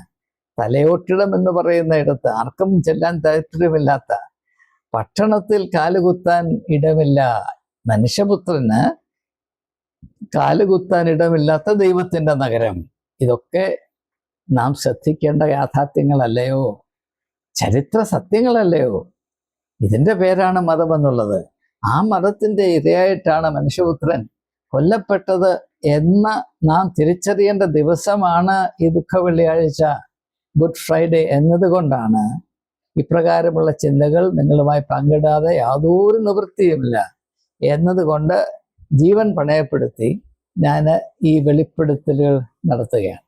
അപ്പോൾ പൗലോസ് അപ്പോസ്തലൻ വളരെ വ്യക്തമായി പറയുന്നത് പോലെ, know you not that your body is the temple of the Holy Spirit. നിങ്ങൾ തിരിച്ചറിയുന്നില്ലയോ നിങ്ങളുടെ ശരീരം പരിശുദ്ധാത്മാവിൻ്റെ ആലയങ്ങളാണ്. അതിനപ്പുറത്തായി യേശു പറയുന്നു, നിങ്ങൾ ഓരോരുത്തരും ദൈവം നിങ്ങളുടെ ഉള്ളിൽ വസിക്കുന്നു എന്ന് തിരിച്ചറിയുവേൻ. നിങ്ങളുടെ ഉള്ളിലെ വെളിച്ചം നിങ്ങൾ തിരിച്ചറിയുവേൻ. ദൈവരാജ്യം നിങ്ങളുടെ ഉള്ളിൽ തന്നെയാണ്. അത് കാണാൻ അവിടെയും എവിടെയും പോകരുത്. കൃപാസനത്തിലും സിംഹാസനത്തിലും നിങ്ങൾ പോകരുത്. നിങ്ങളുടെ ഉള്ളിൽ സ്ഥിതി ചെയ്യുന്ന ദൈവത്തെ ആത്മാവിലും സത്യത്തിലും തിരിച്ചറിഞ്ഞ് അവനോട് താതാത്മ്യം പ്രാപിച്ച പ്രകാരം യേശുക്രിസ്തു തൻ്റെ പിതാവായ ദൈവത്തോട് താതാത്മ്യം പ്രാപിച്ച ഞാനും എൻ്റെ പിതാവും ഒന്നാകുന്നു, അതുകൊണ്ട് അവൻ്റെ ഹിതം നിർവഹിക്കുന്നതിൻ്റെ ഭക്ഷണവും പാനീയമാകുന്നു എന്ന അനുഗ്രഹിക്കപ്പെട്ട അവസ്ഥ പ്രാപിച്ചു. അതാണ് എല്ലാവരെ പറ്റിയുമുള്ള ദൈവഹിതം. ആ അവസ്ഥ പ്രാപിക്കുവാൻ മനുഷ്യന് അവകാശം ഉണ്ടാകത്തക്കവണ്ണമാണ് യേശു ലോകത്തിൽ വന്ന് ദൈവരാജ്യ സങ്കല്പം നമുക്ക് പ്രദാനം ചെയ്തത്. അതിനെ 100% തകിടം മറിച്ചുകൊണ്ടാണ് ക്രിസ്തു മതം സംഘടിതമായൊരു മതമായി സ്ഥാപിക്കപ്പെട്ട് പിന്നെ ഈ കഴിഞ്ഞ 20 നൂറ്റാണ്ടുകളായി 2 സഹസ്രാബ്ദങ്ങളായി നടത്തിയ മാമാങ്കങ്ങൾ, വികൃതികൾ, അനീതികൾ, അക്രമങ്ങൾ ഇത് തിരിച്ചറിയുവാൻ നാം കൂട്ടാക്കണം. ഇന്ന് ദുഃഖ വെള്ളിയാഴ്ച ആയതുകൊണ്ട് ഞാൻ കുറച്ചുകൂടി സമയം എടുക്കുകയാണ്. ഇപ്പോൾ തന്നെ 48 മിനിറ്റ്. ഞാൻ താമസിയാതെ ഈ ചിന്തകൾ ഉപസംഹരിക്കുന്നതായിരിക്കും. അതുകൊണ്ട് ഈ ദുഃഖ വെള്ളിയാഴ്ച നമുക്ക് അല്പം ഒരു ധൈര്യം പ്രാപിക്കാം. എന്താണ്? ഒരു സത്യം തിരിച്ചറിയുക. അത് നീറ്റെ പറഞ്ഞതായതുകൊണ്ട്, നീറ്റെ ഒരു വലിയ നിരീശ്വരവാദിയാണെന്നൊക്കെ പറഞ്ഞ് പുച്ഛിച്ച് തള്ളുന്ന ഒരു സാഹചര്യമുണ്ട്, ഒരു ബാക്ക്ഗ്രൗണ്ട് ഉണ്ട്, ഒരു കോണ്ടെക്സ്റ്റ് ഉണ്ട്. എങ്കിലും സത്യം ആര് പറഞ്ഞാലും സത്യം തന്നെയാണ്. അല്ലെങ്കിൽ ഈ പറയുന്ന കാര്യങ്ങൾ തെറ്റാണ് എന്ന് യുക്തിസഹജം തെളിയിക്കുവാൻ ആർക്കെങ്കിലും സാധിക്കുമെങ്കിൽ ഞാൻ അവരെ വളരെ വിനയത്തോടെ ആഹ്വാനം ചെയ്യുകയാണ്. ദയവായി വരിക, നമുക്ക് ഇതിനെ ആസ്പദമാക്കി സംവാദിച്ച് ഇതിലെന്തെങ്കിലും തെറ്റുണ്ടെങ്കിൽ തിരുത്തി സത്യം മാത്രം അവശേഷിക്കത്തക്കവണ്ണമുള്ള ഒരു സാഹചര്യം ഒരുക്കുവാൻ ആർക്കെങ്കിലും, ഏതെങ്കിലും ബിഷപ്പിനാകട്ടെ, കത്തനാരന്മാർക്കാകട്ടെ, സുവിശേഷകന്മാരാകട്ടെ, പ്രോസ്പെറിറ്റി ഗോസ്പൽ സിഇഒകൾക്കാകട്ടെ താല്പര്യമുണ്ടെങ്കിൽ അവരെ ഞാൻ സാദരം ക്ഷണിച്ചുകൊള്ളുന്നു. സത്യം മാത്രം നിലനിൽക്കട്ടെ. യേശു പറഞ്ഞു, ഞാൻ തന്നെ വഴിയും സത്യവും ജീവനുമാണ്. ആ സത്യം അറിയുവാൻ മനുഷ്യന് സ്വാതന്ത്ര്യം ഉണ്ടാകണം എന്ന ഒരേ താല്പര്യത്തിൽ മാത്രമാണ് ഈ ചിന്തകൾ ഞാൻ ഇവരുമായി പങ്കിടുന്നത്. അതുകൊണ്ട് ഈ ദുഃഖ വെള്ളിയാഴ്ച നാം ആയിരിക്കേണ്ട അവസ്ഥ, കുറഞ്ഞ പക്ഷം സത്യം അറിയാനുള്ള സ്വാതന്ത്ര്യം നമുക്കുണ്ടായിരിക്കണം. ആ സത്യം എന്താണ്? ദുഃഖ വെള്ളിയാഴ്ചയോട് ഏറ്റവും അടുത്ത് നിൽക്കുന്ന സത്യം എന്താണ്? ദൈവത്തെ കൊല്ലുന്നത് മതമാണ്. ദൈവത്തെ കൊല്ലുന്നത് മതമാണ്. അതുകൊണ്ടാണ് മതം എപ്പോഴും പാപം എന്ന് പറയുന്ന ഒറ്റ കാര്യത്തിലാണ് കേന്ദ്രീകരിച്ചിരിക്കുന്നത്. Religion is always neurotically focused on sin sin sin. പുരോഹിതന്റെ കണ്ണിൽ കൂടെ നോക്കിയാൽ നീ ഞാനും പാപി മാത്രമാണ്. പാപി പാപി പാപി, അയ്യോ പാപി. എന്നാൽ യേശു ഒരിക്കലും അങ്ങനെ ആരെയും കണ്ടില്ല. യേശു വ്യക്തികളെ കണ്ടത് ഒരു പുതിയ ജീവന്റെ, സമൃദ്ധമായ ജീവന്റെ സാധ്യത ഉള്ളിൽ വഹിച്ചുകൊണ്ട് നടക്കുന്ന വിലയേറിയ ഒരു പ്രതിഭാസമായിട്ടാണ് ഓരോ വ്യക്തിയെയും കണ്ടത് എന്ന് നമുക്കറിയാം. അങ്ങനെ കാണാൻ ആത്മീയമായ വ്യക്തിത്വത്തിന്റെ വികസനം പ്രാപിച്ച ആരെങ്കിലും ഉണ്ടെങ്കിൽ നിങ്ങൾ അവരുടെ പുറകെ പോകുകയും. അതുകൊണ്ട് നിങ്ങൾക്ക് ജീവനുണ്ടാകുവാനും സമൃദ്ധമായ ജീവനുണ്ടാകുവാനുമാണ് ഞാൻ വന്നത് എന്ന് പറഞ്ഞ യേശുവിനോട് ചേർന്ന് നിന്നുകൊണ്ട് തങ്ങൾ ചുമതല ഏറ്റെടുത്ത സഭയിലെ അംഗങ്ങളോട് പറയുകയാണ്, ഒരു മെത്രാൻ പറയുകയാണ്, നിങ്ങൾക്ക് ജീവനുണ്ടാകുവാനും സമൃദ്ധമായ ജീവനുണ്ടാകുവാനുമാണ് ഞാൻ മെത്രാനായത് എന്ന് പറയാൻ, തൻ്റെ ഇടത്തോടെ സത്യസന്ധമായി പറയാൻ ഏതെങ്കിലും മെത്രാന് കഴിവുണ്ടെങ്കിൽ ഞാൻ ജീവിതത്തിൻ്റെ ശിഷ്ടമുള്ള നാളുകൾ അദ്ദേഹത്തിൻ്റെ അനുയായിയായി അദ്ദേഹത്തിൻ്റെ പാദസേവ ചെയ്ത് ജീവിക്കാൻ താല്പര്യപ്പെടുന്നു എന്ന ഈ തരുണത്തിൽ നെഞ്ചത്ത് കൈവച്ച് ഞാൻ അറിയിച്ചു കൊള്ളട്ടെ. അതുകൊണ്ടാണ് അവസാനമായി നാം തിരിച്ചറിയണം എന്തുകൊണ്ടാണ് യേശു പറഞ്ഞത് മനുഷ്യപുത്രൻ മരിക്കും നിശ്ചയം. The son of man must die. താൻ വന്നപ്പോൾ തന്നെ മരിക്കും എന്നത്, കൊല്ലപ്പെടും എന്നത് യേശുവിന് കൃത്യമായി അറിയാവുന്ന കാര്യമാണ്. കാരണം എന്താണെന്ന് അറിയാമോ? താൻ പ്രവർത്തിക്കാൻ പോകുന്നത് മതസംബന്ധമായ കാര്യങ്ങളെ പറ്റിയാണെന്നും ഈ മതം മനുഷ്യനെ, അവൻ്റെ സ്വഭാവത്തെ, അവൻ്റെ കാഴ്ചപ്പാടിനെ, ചിന്താഗതിയെ, അഭിരുചികളെ എത്രമാത്രം പൈശാചികമാക്കിയിട്ടുണ്ട് എന്നും അതുകൊണ്ട് അവരുടെ നന്മയ്ക്കും വിടുതലിനു വേണ്ടി ആരെങ്കിലും പ്രവർത്തിക്കാൻ തുനിഞ്ഞാൽ അവരെ നിശ്ചയമായും കൊന്നിരിക്കും എന്ന് യേശുവിന് വ്യക്തമായി അറിഞ്ഞതുകൊണ്ടാണ് തൻ്റെ ആരംഭത്തിൽ തന്നെ യേശു വിളിച്ചു പറഞ്ഞത് മനുഷ്യപുത്രൻ കൊല്ലപ്പെടും നിശ്ചയം നിശ്ചയം. പക്ഷെ അതേസമയം തന്നെ നാം ഓർത്തിരിക്കേണ്ട ഒരു കാര്യം, ഞാൻ ഇംഗ്ലീഷിൽ എഴുതി വച്ചിരിക്കുന്നത് മാത്രം ഒന്ന് വായിച്ച് ഞാൻ അവസാനിപ്പിക്കാൻ പോകുകയാണ്. Only the burning candle gives light. Only a burning piece of wood gives light. അതുകൊണ്ട് യേശു കഷ്ടാനുഭവത്തിലേക്ക് പ്രവേശിക്കേണ്ട ഒരു ആവശ്യമുണ്ട്. കാരണം അവൻ ലോകത്തിൻ്റെ വെളിച്ചമാണ് എന്നതിൻ്റെ ഏറ്റവും ആധികാരികമായ തെളിവ് അവൻ കഷ്ടം സഹിച്ചു എന്നത് തന്നെയാണ്. അതുകൊണ്ട് ഈ ദുഃഖവെള്ളിയാഴ്ചയെ ഇംഗ്ലീഷിൽ ഗുഡ് ഫ്രൈഡേ എന്ന് പറയുന്നതിൻ്റെ അർത്ഥം, അങ്ങനെ യേശു കഷ്ടം സഹിച്ചത് കൊണ്ട് അവൻ എരിഞ്ഞ് അടങ്ങുന്ന മെഴുകുതിരി പോലെ ആയി തീർന്നത് കൊണ്ട് ഇന്നും ഇന്നും ഇന്നും ലോകത്തിന് വെളിച്ചം ലഭിച്ചുകൊണ്ടേയിരിക്കുന്നു. ആ വെളിച്ചത്തിലേക്ക് തിരിയുന്നവർ എല്ലാം പ്രശോഭിതരായിത്തീരും എന്നതാണ് സുവിശേഷത്തിൻ്റെ ഹൃദയഭാഗം. ആ വളരെ ക്രിയാത്മകമായ, പോസിറ്റീവായിട്ടുള്ള, പ്രത്യാശാജനകമായ യാഥാർത്ഥ്യത്തെ ആത്മാവിൻ്റെ സത്യത്തിൽ തിരിച്ചറിയുന്ന ഒരു നല്ല അവസ്ഥയായി 2026 ആണ്ടിലെ ഈ ദുഃഖവെള്ളിയാഴ്ച അല്ലെങ്കിൽ ഗുഡ് ഫ്രൈഡേ ആയി തീരട്ടെ എന്ന് ആശംസിച്ചുകൊണ്ട് വാക്കുകൾ ഉപസംഹരിക്കുന്നു. ഏവർക്കും എൻ്റെ നമസ്കാരം.